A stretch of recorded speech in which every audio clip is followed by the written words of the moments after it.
Return Audiolivros Tradicionais apresenta O Comerciante, conto folclórico do livro Loconto degli Conti, de Giambattista Basile, escrito no século XVII. Para mais folclore inédito, acesse nosso site e redes sociais. O Comerciante.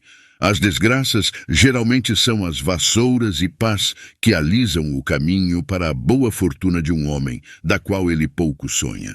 Muitos homens amaldiçoam a chuva que cai sobre suas cabeças e não sabem que ela traz abundância para afastar a fome, como é visto na história de um jovem de quem vou lhes contar.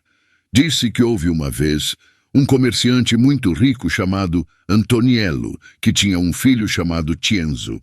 Aconteceu que Tienzo estava um dia atirando pedras na beira do mar com o filho do rei de Nápoles e, por acaso, feriu a cabeça de seu companheiro. Quando ele contou ao seu pai, Antoniello ficou furioso com medo das consequências e repreendeu seu filho. Mas Tienzo respondeu: "Senhor, eu sempre ouvi dizer que é melhor ir ao tribunal do que chamar o médico para a casa. Não teria sido pior se ele tivesse ferido minha cabeça? Foi ele quem começou e me provocou. Somos apenas meninos e há dois lados na briga. Afinal, é a primeira falta, e o rei é um homem razoável. Mas se o pior acontecer, que grande mal ele pode me fazer? O mundo é nossa casa, e que aquele que tem medo se torne policial." Mas Antoniello não quis ouvir a razão. Ele tinha certeza de que o rei mataria Tienzo por sua falta e disse: "Não fique aqui correndo risco de vida. Vá embora neste exato momento, para que ninguém ouça uma palavra, nova ou velha, do que você fez. Um pássaro na mata é melhor do que um pássaro na gaiola. Aqui está o dinheiro. Pegue um dos 2 cavalos encantados que tenho no estábulo e o cachorro, que também é encantado, e não fique mais aqui. É melhor correr com suas próprias pernas do que ser tocado pelas de outro. É melhor jogar suas pernas para trás do que carregar sua cabeça entre 2 pernas. Se você não pegar sua mochila e partir, nenhum dos santos poderá ajudá-lo." Então, pedindo a bênção de seu pai, Tienzo montou seu cavalo e, segurando o cachorro encantado sob o braço, partiu da cidade. Fazendo um inverno de lágrimas com um verão de suspiros, ele seguiu seu caminho até a noite, quando chegou a uma floresta que mantinha o mulo do sol fora de seus limites, enquanto ele se divertia com o silêncio e as sombras.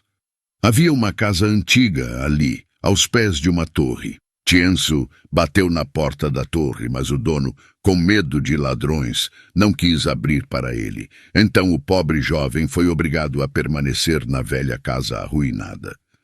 Ele soltou o cavalo para pastar em um campo e se deitou em um pouco de palha, que encontrou com o cachorro ao seu lado. Mas mal tinha fechado os olhos quando foi acordado pelos latidos do cachorro e ouviu passos dentro da casa. Tienzo, audacioso e destemido, pegou sua espada e começou a golpear na escuridão. Mas percebendo que estava atacando o vento e não acertava ninguém, ele se virou novamente para dormir.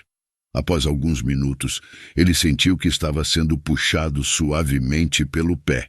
Ele se virou para pegar a espada novamente e, pulando, exclamou: "Ei, você está ficando muito chato. Pare com essa brincadeira e vamos lutar, se você tiver coragem."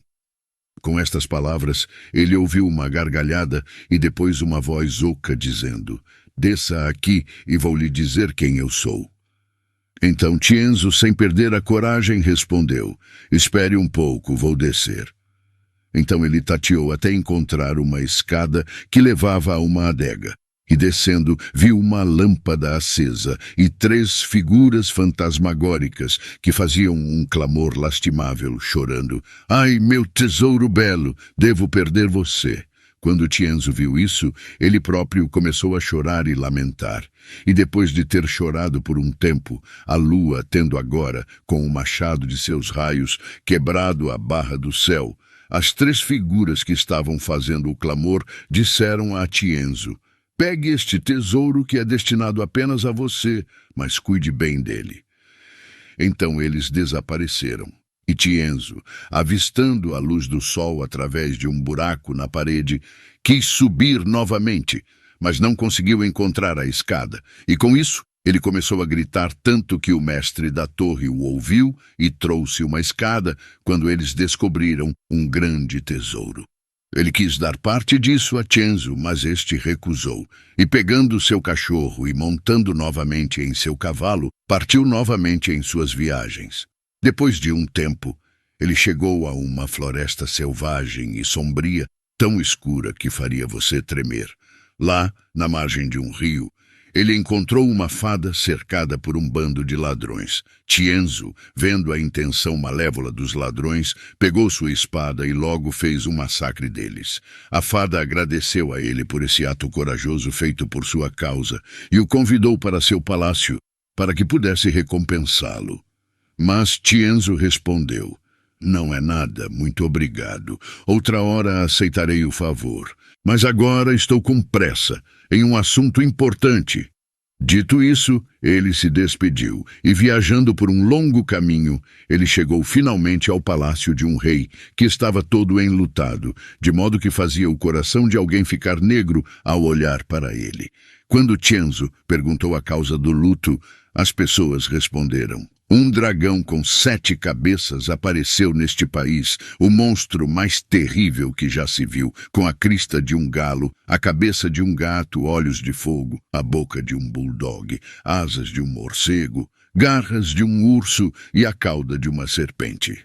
Agora este dragão engole uma donzela todos os dias, e agora a sorte recaiu sobre Menequela, a filha do rei. Portanto, há grande choro e lamento no palácio real, já que a criatura mais bela de todo o país está condenada a ser devorada por essa fera horrível."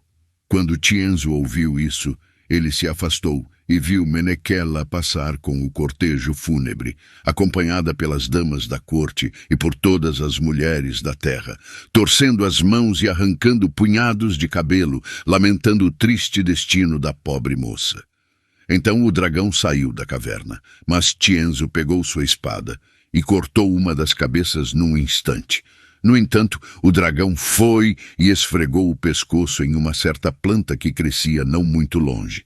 E de repente a cabeça se juntou novamente, como um lagarto se unindo ao seu rabo. Tienzo, vendo isso, exclamou: "Quem não ousa, não conquista."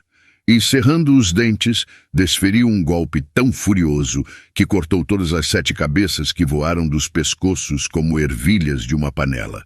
Em seguida, ele arrancou as línguas e as colocou no bolso, arremessando as cabeças a 1 milha de distância do corpo, para que nunca mais pudessem se unir. Depois, enviou Menequela de volta para seu pai e foi descansar em uma taverna. Quando o rei viu sua filha, sua alegria não pode ser descrita, e tendo ouvido a maneira como ela havia sido libertada, ordenou que fosse feita uma proclamação imediatamente, declarando que quem quer que tivesse matado o dragão deveria vir e se casar com a princesa. Agora, um patife do campo, ouvindo essa proclamação, pegou as cabeças do dragão e disse: "Menequela foi salva por mim. Estas mãos libertaram a terra da destruição. Eis as cabeças do dragão, que são as provas da minha coragem. Portanto, lembre-se, toda promessa é uma dívida." Assim que o rei ouviu isso, tirou a coroa de sua própria cabeça e a colocou na cabeça do camponês, que parecia um ladrão no patíbulo. A notícia dessa proclamação se espalhou por todo o país, até que finalmente chegou aos ouvidos de Tienzo, que disse a si mesmo: "Verdadeiramente sou um grande tolo. Eu tinha a sorte nas mãos e a deixei escapar. Aqui está alguém que se oferece para me dar a metade de um tesouro que ele encontra, e eu não me importo mais com isso do que um alemão com água fria. A fada deseja me receber em seu palácio, e eu me importo tão pouco com isso quanto um burro com música. E agora que sou chamado para a coroa, aqui estou eu deixando um ladrão patife me enganar com minha carta de trunfo." Dizendo isso, ele pegou um tinteiro, uma pena e espalhou uma folha de papel, começando a escrever: "Para a mais bela joia das mulheres, Menequela, tendo com o favor de Sol em Leão salvo tua vida, Ouço dizer que outro se glorifica com meus trabalhos, que outro reivindica a recompensa do serviço que prestei. Tu, portanto, que estavas presente na morte do dragão, podes assegurar ao rei a verdade e impedir que ele permita que outro ganhe essa recompensa enquanto eu tive todo o trabalho. Pois será o efeito certo da tua justa graça real e a recompensa merecida pelo punho forte deste herói. Em conclusão, beijo as tuas delicadas mãozinhas, do hino do vaso de flores, Domingo.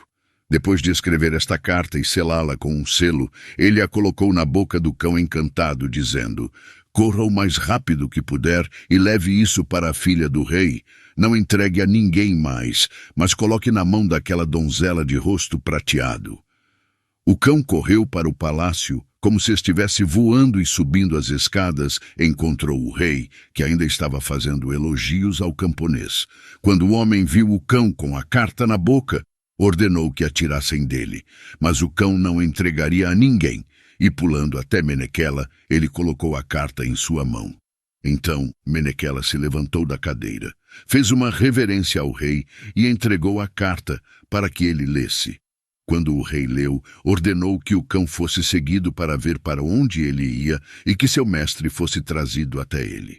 Assim, 2 cortesãos seguiram imediatamente o cão, até chegarem à taverna, onde encontraram Tienzo, e entregando a mensagem do rei, o conduziram ao palácio, à presença do rei.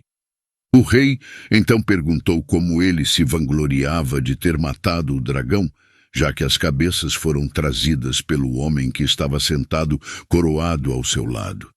E Tienzo respondeu: aquele sujeito merece uma mitra de papelão em vez de uma coroa, já que teve a audácia de contar tal mentira. Mas para provar a você que eu fiz o feito, e não este impostor, ordene que as cabeças sejam apresentadas. Nenhuma delas pode falar para provar o contrário, pois estão sem língua. E essas eu trouxe comigo como testemunhas para convencê-lo da verdade. Dizendo isso, ele tirou as línguas do bolso, enquanto o camponês ficou totalmente confuso, sem saber o que aconteceria.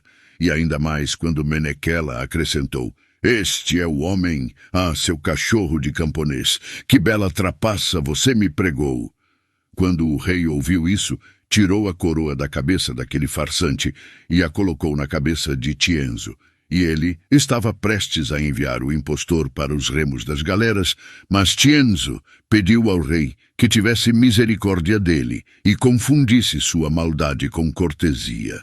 Então, ele se casou com Menequela e as mesas foram postas. E um banquete real foi preparado, e de manhã eles mandaram chamar Antoniello com toda a sua família. E Antoniello logo caiu em grande favor com o rei, e viu, na pessoa de seu filho, o ditado se cumprir: um porto reto para um navio torto.